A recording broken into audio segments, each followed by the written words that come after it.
Welcome to Aaron Mahnke's Cabinet of Curiosities, a production of iHeartRadio and Grim and Mild. Our world is full of the unexplainable. And if history is an open book, all of these amazing tales are right there on display, just waiting for us to explore.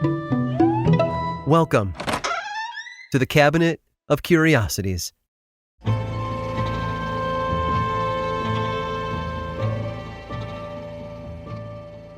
Charles Lindbergh is a controversial name in American history. He was an aviator first, but in many ways he was also one of the first American mass media celebrities. And like so many celebrities, his downfall was as sharp as his rise to fame. But before he was a household name, he had to make his famous nonstop transatlantic flight. While the average person might worry about mechanical failure or getting lost at sea, for Charles the only real issue was staying awake. For such a monumental undertaking, Charles approached his transatlantic flight as if it were an everyday chore. In the weeks leading up to his flight, he studied navigation at his local library. He learned how to track the sun, the moon, and the stars, and how to calculate his rate of travel and rate of fuel loss. He needed to be able to do these things in his head because he couldn't bring much equipment on board. The plane was small and made of wood and fabric, like many planes of the time. It couldn't handle a lot of weight, and he would have to dedicate most of that to the 451 gallons of gasoline that he would need to make it all the way from New York to Paris. That was the challenge issued by an American businessman who wanted to see a pilot from an allied nation make a nonstop flight across the Atlantic. He offered up $25,000 as a prize, which Charles aimed to win. In addition to the gasoline, Charles packed a bottle of water and a bag of sandwiches, and that was about it. You would think that he was just taking a bus cross-country, not crossing the entire Atlantic on his own in a rickety plane. But that's not to say that Charles wasn't nervous. In fact, he didn't sleep at all the night before his flight. And this was a problem because the trip was already meant to take 30 hours. He'd have to remain alert the entire time. So now he was running on fumes at the start and facing another night without sleep. But of course, this time he'd be hundreds of miles above the ocean. He took off from New York the morning of May 20th of 1927. The first few hours were exhilarating and passed without issue. There's always that first rush of adrenaline whenever you set out on a trip, much less a historic flight. But by hour number 4, Charles's eyelids started to droop. He snapped awake. He had to keep himself alert, and so he decided to drop the plane into the ocean. Now, maybe not completely beneath the waves, but just 10 feet above the water to keep himself frosty. The plane required more of his attention at this height, and the sea spray was nice. He also believed that planes traveled faster just above the water, although this was likely just a superstition. It was enough to keep him awake for a few more hours, but then night started to fall. Imagine trying to keep yourself awake in the pitch dark with a cool breeze blowing across your face. He didn't even have the light from the moon or the stars, as a fog crept across the sky and engulfed his plane. There was nowhere to land and nowhere to pull over. He had to keep going at 100 miles an hour into pitch black. And then the sleet started. Icy chunks flicked across his face and threatened to weigh down the plane. He had to lower his altitude once again, while also keeping track of his overall altitude in his head to ensure that he didn't crash into the ocean. He considered closing the windows, but then he thought better of it. The ice on his face might have been painful, but this was the first time in hours that he didn't feel like closing his eyes. Finally, mercifully, he saw the sun on the horizon. It cut through the fog until the fog was no more, and once it dissipated, a welcome sight appeared. Ireland.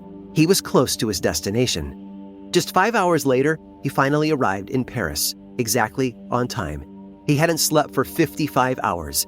He was greeted with overwhelming support from the French people, but all he really wanted from the French ambassador was a pair of pajamas.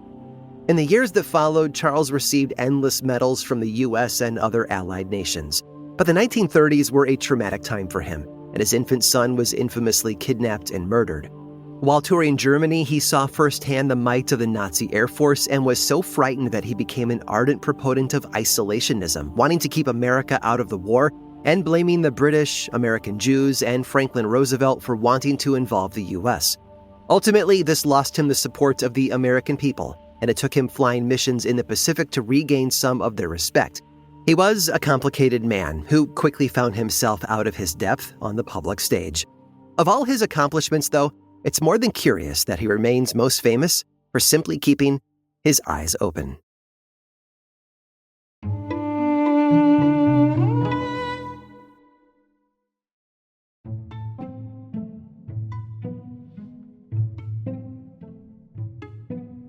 There are few places on Earth as serene, quiet, and downright lovely as New Zealand. The island nation is routinely voted among the most peaceful countries on the planet. But in the 1930s, its rolling green hills were disturbed by a series of shocking explosions. They weren't caused by bombs or gunfire. Like the rest of the globe, New Zealand was enjoying a brief pause between world wars, so for a moment at least, there was no worry about fighting. Instead, the explosions were caused by something so perplexing it left many Kiwis scratching their head, and in a few cases, their singed bottoms. The first person affected was a dairy farmer named Richard Buckley. One day in April of 1933, Buckley was clearing out a large infestation of ragwort, a type of yellow flowering weed that's poisonous to cows. The countryside was covered in this stuff, which was a serious problem for Buckley because it cut down on the area where his cattle could graze. After spending hours killing the weeds, he decided to take a break and headed inside to his farmhouse. He was just sitting down to relax by the fire when his pants spontaneously exploded. Now, fortunately for Buckley, he wasn't wearing them at the time, having just hung the pants up to dry, but he was standing close enough that the loud blast threw him backward. Somehow he had enough presence of mind to scramble back to his feet, grab the burning trousers, race to the door, and hurl them out into the yard. It wasn't a moment too soon. The pants continued to flash and smolder, erupting in a series of small explosions until there was almost nothing left of them.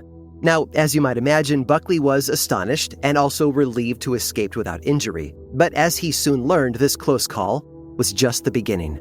A few days later, a cowboy was riding his horse through a neighboring farm when his blue jeans burst into flames. Then another pair of pants detonated while drying on a clothesline in the sun. In each case, the fires burned with a strange, almost supernatural intensity, and they were incredibly difficult to put out. Smothering the flames with dirt or blankets did nothing. In most instances, the farmers were forced to just stand back and watch while their pants burned up. The incidents spread like wildfire, no pun intended, I swear, and within a few short months, New Zealand was in the midst of a full-on exploding trouser epidemic. Most of the victims escaped with little more than burnt buttocks, but some were badly injured, and there were at least 2 recorded deaths. And eventually, the affected farmers started to compare notes and realized what they all had in common. Before their pants had exploded, they had all been treating ragwort with the same weed killer, a chemical herbicide being pushed by the government known as sodium chlorate. And here's the thing, while the compound is effective at killing ragwort, it's also extremely volatile when it's dry. The farmers always diluted the chemicals with water before spraying the mixture on their plants, but some droplets inevitably blew back on their legs, where they blended with the denim fibers. When the pants dried, the water in the chemical mixture evaporated, leaving behind tiny, highly flammable crystals. At that point, the pants were primed for detonation, and it didn't take much to set them off. Standing close to an open flame, the friction of rubbing against a horse's saddle, or even the heat of a sunny day could be enough to trigger spontaneous combustion.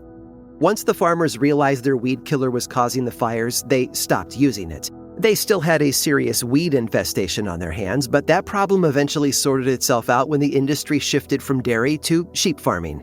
Unlike cows, sheep can digest ragwort and will eat it happily, making them a natural weed killer. And as an added bonus, they don't spontaneously explode. At least, not usually. But if I've learned anything, history has a way of making exceptions out of every rule.